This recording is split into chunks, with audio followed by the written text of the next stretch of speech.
রামেশ্বরম থেকে আজকেই চেন্নাই যাব। এই হচ্ছে আমাদের রামেশ্বরমের ভাড়া বাড়ি। 2 দিনের জন্য এই বাড়িটিকে আমরা ভাড়া নিয়েছিলাম। এখন বাজে দুপুর 2টো।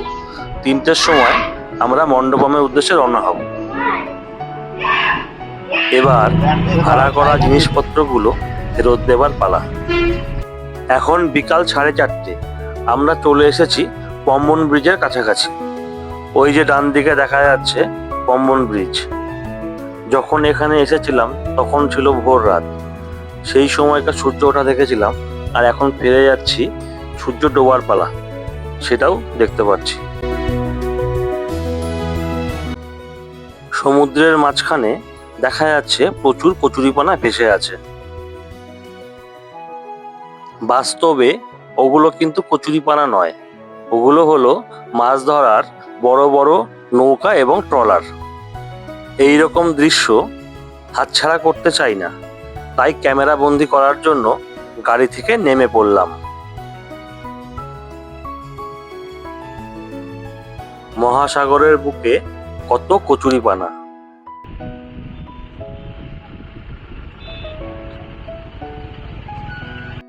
আমার রাস্তার ডান দিকে পম্বন ব্রিজ। এই সময় পম্বন ব্রিজকে কেমন লাগছে একবার দেখে নি।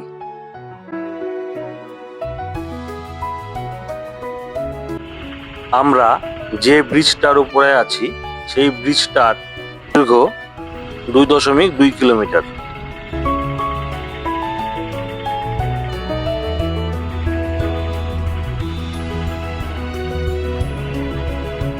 ভিডিও শুরুতে বলেছি যে আমরা রামেশ্বরম থেকে চেন্নাই যাব, তাহলে পরে আমরা গাড়ি করে মণ্ডপম কেন যাচ্ছি? এর কারণটা হলো রামেশ্বরম থেকে কোনো ট্রেন চলছে না।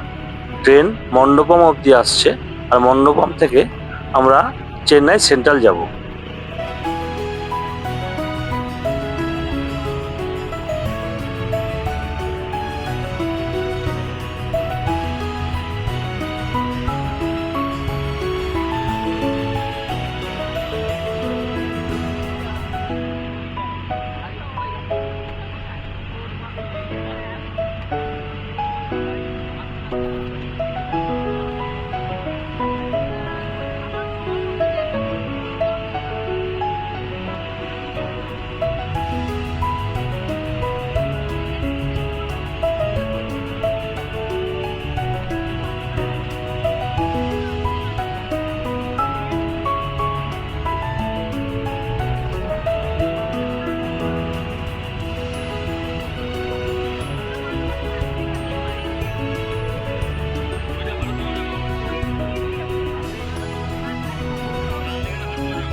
এখন বাজে 5:10।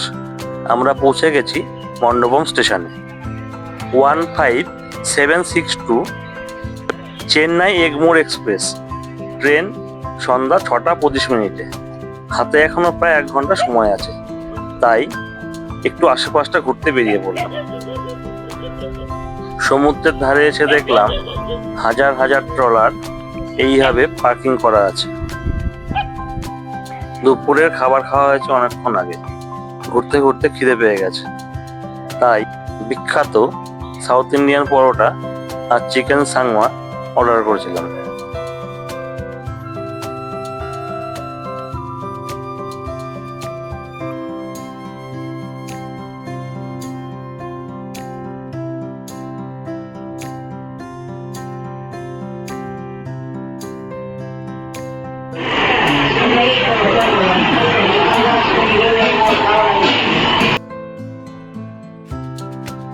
যখন খাওয়া দাওয়া শেষ হলো তখন 6:05। এর মধ্যেই স্টেশনে আমাদের ট্রেন দিয়ে দিয়েছে।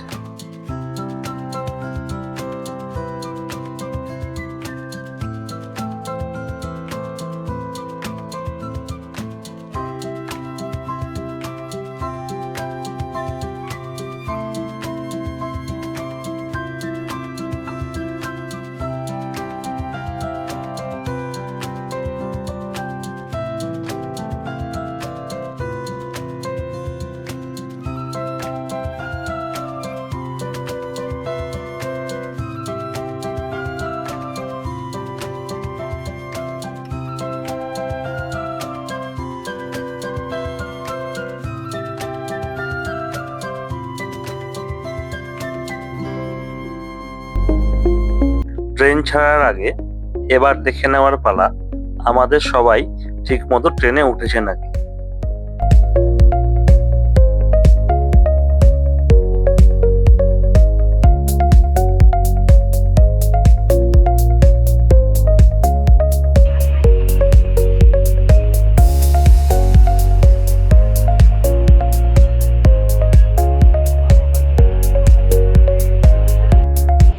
ছটা 25 একদম সঠিক সময়ে আমাদের ট্রেন ছেড়ে দিল।